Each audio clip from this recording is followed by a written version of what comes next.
I came today not to look backwards, but to look forward. The truth of the matter is, now more than ever, conservatives need to be focused on the challenges Americans are. Former Vice President Mike Pence moments ago speaking at the Young American Foundation Student Conference in Washington, D.C., but he's not the only Republican speaking to conservatives today. At 3 p.m., the former President Donald Trump will speak at the America First Policy Institute address. Joining us now to react to the dueling speeches, RNC Chairwoman Ronna McDaniel. Nice to see you. Thank you so much for coming on today. All right, we've got both men in Washington, D.C., speaking to different groups of people, young conservatives. What are you looking for today? I think both of them are going to lay out an agenda and a policy similar to the one that they governed under, and one that would course correct the disaster we're seeing under Biden: energy independence, parental rights. Let's lower taxes. Let's make sure that we stem inflation. All the things that we're seeing. Let's secure our border. Let's make sure we defend our men and women in blue and rein in this crime spiral that we're having. So those are going to be the things that President Trump and Mike Pence did when they were in office. And I think those are the things that the American people are looking for right now as Biden is destroying our country. You know, we've seen what appears to be almost a rivalry, so not exactly, but somewhat, between the former vice president and the former president, because we've seen them endorse opposing candidates in some high-profile GOP primaries in states like Georgia and Arizona there. Is this a sign that there's some division within the Republican Party?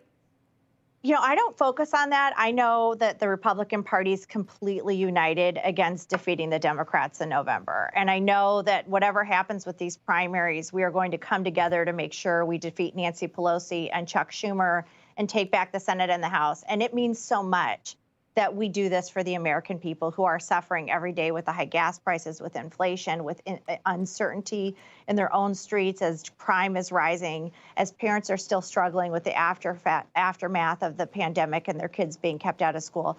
There is so much at stake. Primaries will be primaries. People may be on different sides, but I know as I'm traveling the states and the country, these candidates who were against each other in the primaries, they're coming together because we have to win in this general election. Well, speaking about primaries there are some close races that we are watching. That could be tough for some either GOP candidates to maintain or Democrats are looking at as possible districts for them.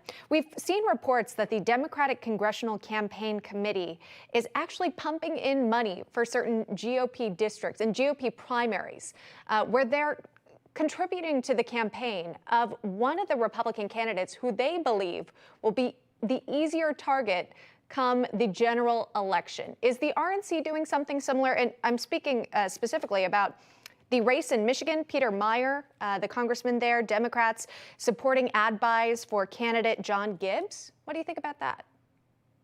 You know, the Democrats are obviously wasting their money trying to meddle in Republican primaries. I think it shows desperation that they're actually getting involved in Republican primaries.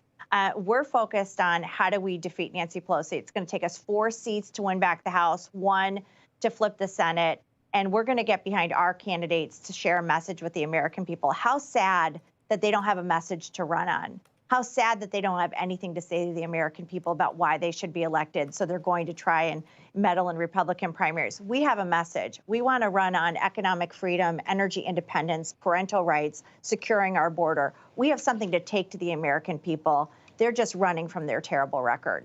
Of course, we've got to get through the general election and the midterms before we get to the presidential election in 2024. We haven't heard about any Republican candidates declaring their goal and intention to run. What about the behind the scenes at the RNC? Any candidate that you're keeping an eye out for? You know, I'm using this analogy a lot around the country. We have to win the playoff before we can talk about the Super Bowl. And I'm not ready to jump to 2024 because 2022, so much is at stake. And I will say this. Democrats have a cash infusion. They have a green wave coming their way because of the Dobbs decision. We want to make sure that our candidates have the funding and the resources to be on air, because I know that toe-to-toe, if we have the money, we win the race every single time. And our message does resonate with the American people. Biden's numbers are underwater, but we need everyone engaging. This is not a given. I hate the phrase red wave. We have to earn this, and we have to work hard for every single race across the country. But things are looking good based on what we just saw with Myra Flores, what we're seeing with Hispanic voters coming to the Republican Party, with what we saw with Glenn Youngkin. But every single person needs to get out and register to vote, get out and volunteer at GOP.com, and make sure you support a candidate and help them financially so they can get on the air. All right, got to make it through the midterms first. As you point out, Ronna McDaniel joining us this morning. Appreciate it. Thank you so much. Thank you. Hey guys, it's Rob Carson. I want to tell you about the Patriot Gold Group. But first, let me tell you that the S&P has already lost $8.2 trillion in 2022. Did you know that? Peak inflation is not even hit despite the Fed rate hikes on groceries, on gas. You know it as well as I do. Morgan Stanley and Goldman Sachs are warning of another 20% drop. Inflation is winning in a knockout right now. The Fed is going to raise rates again at the end of July. Meanwhile, Goldman, Wells Fargo, and Bloomberg are all forecasting gold to surpass all-time highs. If you want to invest in gold, call 888-936-2373 now. Call the Patriot Gold Group today and ask about their no-fee-for-life IRA. Sounds like a good deal, don't it? Here's the number, 888-936-2373. 888-936-2373 for the Patriot Gold Group.